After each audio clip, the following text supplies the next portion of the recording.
হেই নমস্কাৰ বন্ধুসকল, মই পাৰ্থ। আজি আমি কথা পাতিম আপোনালোকে নজনা 7টা আচৰিত কথা। বলক এই ভিডিঅ'টো আৰম্ভ কৰোঁ। আপোনালোকে যদি এতিয়ালৈকে মোৰ চেনেলটো ছাবস্ক্ৰাইব কৰা নাই কৰি ল'ব আৰু ঘণ্টা আইকনটো ক্লিক কৰিবলৈ নাপাহৰিব। বলক এই ভিডিঅ'টো আৰম্ভ কৰোঁ। ফেক্ট নম্বৰ 1, পৃথিৱীৰ আটাইতকৈ বেছি পৰিমাণে ব্যৱহাৰ হোৱা পাচলি হ'ল পিঁয়াজ। ইয়াত পৃথিৱীত গোটেই আটাইতকৈ বেছি পৰিমাণে শাক পাচলিৰ ভিতৰত ব্যৱহাৰ কৰা হয়। ফেক্ট নম্বৰ 2, পৃথিৱীৰ ভিতৰত আটাইতকৈ বেছি পৰিমাণে গৰু ছাগলী পোৱা দেশখন হ'ল আমাৰ ভাৰত। ইয়াত পৃথিৱীৰ অত্যাধিক পৰিমাণে গৰু ছাগলী পোৱা যায়।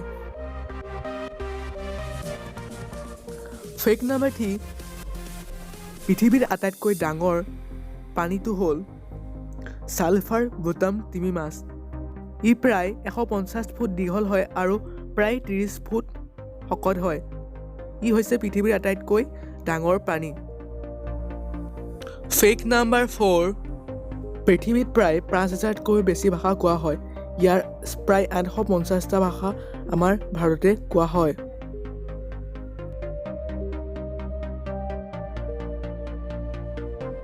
ফেক্ট নম্বৰ 5, কম দূৰত্বত পৃথিৱীৰ আটাইতকৈ বেছি দৌৰিব পৰা জন্তু হৈছে চিতাবাঘ।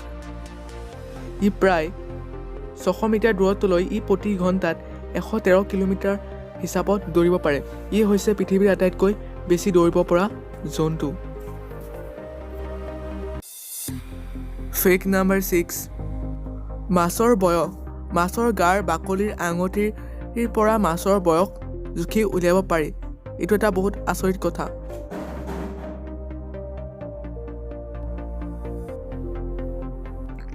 ফেক্ট নম্বৰ 7, সূৰ্যৰ ওজন পৃথিৱীৰ ওজনতকৈ প্ৰায় 330,000 গুণ বেছি হয়। আপুনি যেতিয়া মোৰ ভিডিঅ'টো ইমান ধুনীয়াকৈ চাই আছে, সেইটো কাৰণে মই আপোনালোকৰ বাবে আগবঢ়ালোঁ এটা বোনাছ ফেক্ট। আমেৰিকা যুক্তৰাষ্ট্ৰৰ প্ৰতি মিনিটত প্ৰায় 12খন গাড়ী তৈয়াৰ কৰা হয়। এইটো এটা বহুত আচৰিত ঘটনা। যদি আপোনালোকৰ ভিডিঅ'টো চাই ভাল লাগে তেনেহ'লে চেনেলটো ছাবস্ক্ৰাইব কৰিব, লাইক কৰিব এণ্ড ভিডিঅ'টো শ্বেয়াৰ কৰিব। চ' গাইজ আজিলৈ এৰিলোঁ, বাই।